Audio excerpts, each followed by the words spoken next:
So hello everyone, welcome to our YouTube channel competition study 360। तो इस video में हम जीके के 10 इंपॉर्टेंट क्वेश्चन को देखेंगे। ये क्वेश्चन एसएससी, रेलवे और कई स्टेट पीसीएस एग्जाम में पहले भी पूछे जा चुके हैं और आने वाले एग्जाम में भी इनके आने के चांसेस बहुत ज़्यादा हैं। इस वीडियो में हम सिर्फ 10 क्वेश्चन नहीं देखेंगे, बल्कि इन क्वेश्चन से जुड़े हुए और भी कई फैक्ट्स को देखेंगे जो एग्जाम रिलेवेंट होंगे। तो इस वीडियो को आप लोग लास्ट तक देखें और हर क्वेश्चन के बाद वीडियो को पॉज करके इसका आंसर दें, और वीडियो समाप्त होने के बाद अपने स्कोर कमेंट सेक्शन में हमें जरूर बताएं। वीडियो शुरू करने से पहले आप लोगों से रिक्वेस्ट है कि प्लीज़ आप हमारे चैनल को सब्सक्राइब करें और इस वीडियो को लाइक एंड शेयर करें, और आपको अच्छा लगता तो और बेल आइकन को जरूर दबाएं। तो हमारा पहला क्वेश्चन है, in which province of Pakistan the site of Mohenjodaro is located. Pakistan के किस प्रोविंस में मोहनजोदाड़ो लोकेटेड है? तो इसका आंसर है, ये लोकेटेड है सिंध प्रोविंस में। तो ये जो मोहनजोदाड़ो है ये आता है इंडस वैली के अंदर में। तो इसकी खोज की गई थी 1922 में इंडस वैली की, और इसे किसने खोजा था? इसे खोजा था आर.डी. बैनर्जी ने। इसे याद रखिए, आपसे एग्जाम में ये पूछ सकते हैं। फिर मोहनजोदाड़ो, वहां पर इसे माउंड ऑफ डेड भी कहा जाता है, यानी कि मृतकों का टीला भी कहा जाता है। इसे मोहनजोदाड़ो को ही कहा जाता है। यहीं पर ग्रेट बाथ भी है। फिर यहीं पर मिला था ब्रोंज डांसिंग गर्ल, यही मिला था इसी खुदाई के अंदर में। और ये पशुपति सील भी यही मिला था इसी खुदाई में ही। ये सारे इंपॉर्टेंट है, सारे एग्जाम में आ चुके हैं और साथ आ भी सकते हैं। फिर भी और भी कई साइट हैं, जैसे कि इंडस वैली के, जैसे कि धोलावीरा है, धोलावीरा और लोथल, ये दोनों गुजरात में है। ये जो लोथल है ये वहां उस टाइम का पहला मतलब कि डॉकयार्ड था, यानी कि बंदरगाह था उस टाइम का, ये इसलिए इंपॉर्टेंट है डॉकयार्ड। और यही लोथल में ही राइस, जो यहाँ पे कल्टीवेशन ऑफ राइस यहीं पर पहले मिला था, यहाँ पे साक्षी के लोथल में ही।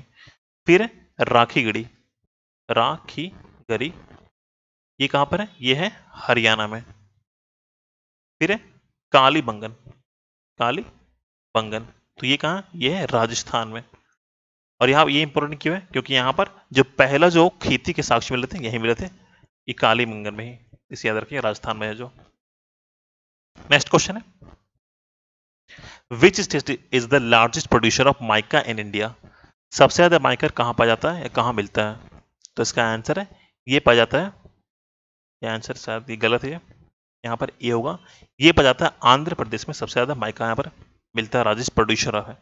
और यहीं पर आंध्र प्रदेश में ही सबसे ज्यादा यूरेनियम मिलता है। तो इसी याद रखिए, तो आपसे एग्जाम पूछेगा कि यूरेनियम कहाँ सबसे ज्यादा पाया जाता है, तो ये सबसे ज्यादा यूरेनियम आंध्र प्रदेश में ही पाया जाता है। फिर ऑप्शन में उड़ीसा, तो उड़ीसा में सबसे ज्यादा आयरन वो यहाँ पर मिलता है।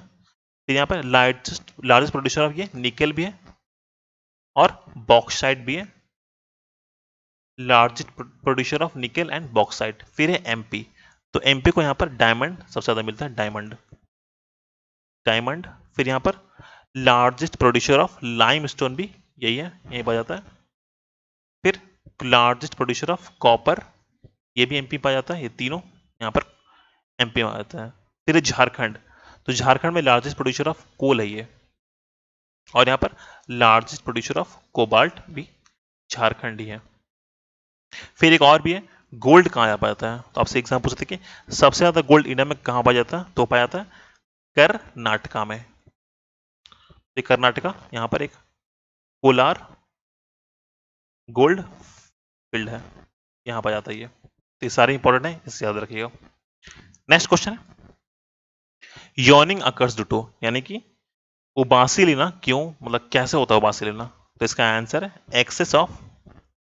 Excess concentration of CO2 in blood. तो आप पिक्चर देख सकते हैं, ये काफी रिलेटेबल पिक्चर है, इसे देखकर आपको शायद समझ में आ जाएगा क्यों आता है। तो ये होता है क्या, जैसे आप बैठे रहते हो बहुत देर तक, तो आपके अंदर जो ऑक्सीजन की कमी हो जाती है, कमी, तो इसी को, और यहाँ पर कंसेंट्रेशन बढ़ जाती है इस CO2 को, तो इसी को कम करने के लिए हम जमाई लेते हैं, ताकि अच्छी खासी ऑक्सीजन हमारे अंदर घुस सके, जा सके, और CO2 की मात्रा बाहर निकल सके। तो इसी को कार्बन मतलब ऑक्सीजन के ब्लड को अंदर ज्यादा लेने के लिए ये में यॉर्निंग या उबासी लेना यहाँ पे लिया जाता है, इसे याद रखिएगा। नेक्स्ट क्वेश्चन है, hiccups in human generally occurs due to the forceful downward shifting of the, इसका मतलब है मनुष्यों में हिचकी आमतौर पर किसके नीचे और स्थानांतरण के कारण होती है? इसका मतलब हिचकी होता है। डिकम्पोजिशन का मतलब। तो ये होता है डायफ्राम के कारण होता है ये हिचकी। तो जो ये डायफ्राम है ये फेफड़ों और हृदय के नीचे में होता है, यहाँ पर देख सकते हैं पिक्चर में, फेफड़ों और हृदय के नीचे में होता है डायफ्राम। फिर ट्रैकिया, तो ट्रैकिया जो होता है वो एक श्वास नली के रूप में जाना जाता है इसे, जो फेफड़ों के वायु नलियों और लिरिक्स यानी कि स्वर यंत्र को जोड़ती है। इसे लिरिक्स को स्वर यंत्र भी कहा जाता है, जो कि आवाज बॉक्स के रूप में कार्य करता है। इसकी वजह से लैरिंग्स, ये आवाज के वॉइस बॉक्स यानी कि इसे क्या वॉइस बॉक्स के रूप में काम करता है ये लैरिंग्स। नेक्स्ट क्वेश्चन है, in the context of medieval Sufi tradition the term वाली मीन्स, तो इसका मतलब है उसे संत कहा जाता था, वाली का मतलब मेडिवल सूफी ट्रेडिशन में। नेक्स्ट क्वेश्चन है, who was the founder of Gupta empire, तो इसका आंसर है श्रीगुप्त। श्रीगुप्त इसका आंसर होगा यहाँ पर डी। लेकिन आपसे पूछेगा कि रियल फाउंडर कौन था, तो ये होगा चंद्रगुप्त वन। ये रियल फाउंडर थे क्योंकि इसी के अंदर में बहुत सारे कार्य हुए थे और अच्छे कार्य हुए थे गुप्ता एम्पायर के। फिर ऑप्शंस में समुद्र चंद्रगुप्त टू, चंद्रगुप्त टू को यहाँ पे विक्रमादित्य भी की विक्रमादित्य की उपाधि यहाँ पर मिली थी, इसी वजह से विक्रमादित्य चंद्रगुप्त को। फिर इन्हीं के टाइम में जो महरौली का पिलर था इन्हीं के नाम पर बनाया गया था, महरौली पिलर। फिर जो फर्स्ट चाइनीज ट्रेवलर थे वो भी इन्हीं के टाइम पर आए थे, जिनका नाम था पाहियान। पाहियान जो कि फर्स्ट चाइनीज ट्रेवलर थे, ये भी चंद्रगुप्त टू के टाइम पे आए थे। फिर है समुद्रगुप्त। समुद्रगुप्त को नेपोलियन ऑफ इंडिया कहा जाता है, नेपोलियन ऑफ इंडिया। तो ये उपाधि उन्हें किसने दी थी, तो ये दी थी उन्हें पीए स्मिथ ने ये उपाधि दी थी समुद्रगुप्त को नेपोलियन ऑफ इंडिया की, तो इसे याद रखिएगा। नेक्स्ट क्वेश्चन है, who among the following visited Gandhi in south Africa, तो इसका आंसर है गोपाल कृष्ण गोखले गए थे गांधी जी से मिलने के लिए साउथ अफ्रीका में, और इन्हें गुरु जी ऑफ गांधी जी भी कहा जाता है, गुरु जी ऑफ गांधी जी, याद रखिएगा। नेक्स्ट क्वेश्चन है, who was the first law minister of independent India, हमारे पहले कानून मंत्री कौन थे भारत के स्वतंत्रता की बात, तो इसका आंसर है डॉक्टर बी आर अम्बेडकर थे हमारे पहले लॉ मिनिस्टर। और ये जो हमारे लॉ मिनिस्टर थे इनको ड्राफ्टिंग कमेटी का चेयरमैन भी थे, ये ड्राफ्टिंग कमेटी के बी आर अम्बेडकर। फिर ऑप्शन में जवाहरलाल नेहरू, तो ये पीएम भी थे यानी कि प्राइम मिनिस्टर, और एक्सटर्नल अफेयर भी थे पहले, इन्हीं बात एक्सटर्नल अफेयर भी थे स्वतंत्र भारत के पहले ये। फिर वल्लभ भाई पटेल, तो वल्लभ भाई पटेल हमारे होम मिनिस्टर के थे हेड, और इनको इंफॉर्मेशन एंड ब्रॉडकास्टिंग मिनिस्टर भी दिया गया था पहला इंडिपेंडेंट के बाद वल्लभ पटेल को।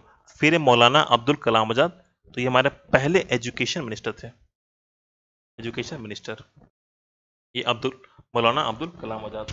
फिर और फर्स्ट डिफेंस मिनिस्टर कौन थे हमारे, तो बलदेव सिंह, ये हमारे फर्स्ट डिफेंस मिनिस्टर थे, याद रखिएगा। फिर फर्स्ट हमारे फाइनेंस मिनिस्टर कौन थे, फर्स्ट फाइनेंस मिनिस्टर कौन थे, तो ये थे हमारे सर रामास्वामी चेट्टी, इनको याद रखिएगा, ये सारे इंपॉर्टेंट है। नेक्स्ट क्वेश्चन है, in which of the following Himalayan ranges in the Banihal pass situated, तो बनिहाल पास कौन से हिमालयन रेंज में आता है, तो इसका आंसर है ये आता है पीर पंजाल के अंदर में आता है, जो कि आता है इनर हिमालयास में अंदर में आता है, ये इनर हिमालयास और लेसर हिमालयास। तो आपको पता होगा कि हिमालय को 3 पार्ट में डिवाइड किया गया है, एक है ग्रेटर हिमालय हिमालय, और फिर एक है लेसर हिमालय, और फिर एक आउटर हिमालय, तो ये 3 है, और इसी को इनर हिमालयस भी कहते हैं। तो आउटर हिमालय को आता है, इसमें अंदर आता है शिवालिक, शिवालिक रेंज जो है इसी के अंदर आता है, आउटर हिमालयस के अंदर आता है, और ग्रेटर हिमालयस के अंदर आता है हिमाद्री रेंज, याद रखिए, और लेसर हिमालय के अंदर आता है हिमाचल, तो इसी के अंदर आता है पीर पंजाल, और ये बनिहाल पास भी वहीं पर है। फिर ये पीर पंजाल यहाँ पर एक लॉन्गेस्ट टनल बनाया गया है, लॉन्गेस्ट टनल इंडिया का रेल टनल, जो कि 11.2 किलोमीटर की है, इसी में रखिएगा। पूछ सकते हैं आपको। लॉन्गेस्ट टनल कौन इंडिया की? तो ये Pir Panjal tunnel, longest tunnel. Next question है, which article of the Indian institution gives right to the minorities to establish and administer educational institution? इसका मतलब कि शैक्षणिक संस्थानों की स्थापना और प्रशासन का अधिकार कौन सा आर्टिकल देता है? तो ये देता है आर्टिकल 30। फिर ऑप्शंस में आर्टिकल 17, तो ये देता है अनटचेबिलिटी आता है इसमें, राइट टू अनटचेबिलिटी यहाँ पर दिया था, इसी के अंदर आता है अनटचेबिलिटी। फिर आर्टिकल 32, तो ये बहुत इंपॉर्टेंट है, इससे heart and soul of Indian constitution कहा जाता है। तो किसने कहा था ये कहा था B.R. अम्बेडकर ने, अम्बेडकर साहब ने कहा था ये heart and soul of Indian constitution. तो ये आता है, इसे कहते हैं right of Indian, right of constitutional remedies आता है आर्टिकल 32 के अंदर। फिर आर्टिकल 22, तो ये आता है रिलीजन, जो कि होता है राइट टू रिलीजन के अंदर आता है आर्टिकल 28। सारे इंपॉर्टेंट है, याद रखिए ऐसे। So thank you and subscribe to our YouTube channel. और अगर आपको इस वीडियो को पीडीएफ चाहिए तो आपको लिंक में कुछ देर में मिल जाएगी, और हमारे टेलीग्राम चैनल कॉम्पिटिशन स्टडी 360 पर जाइए, वहां पर आपको टेलीग्राम आपको पीडीएफ तुरंत ही मिल जाएगी।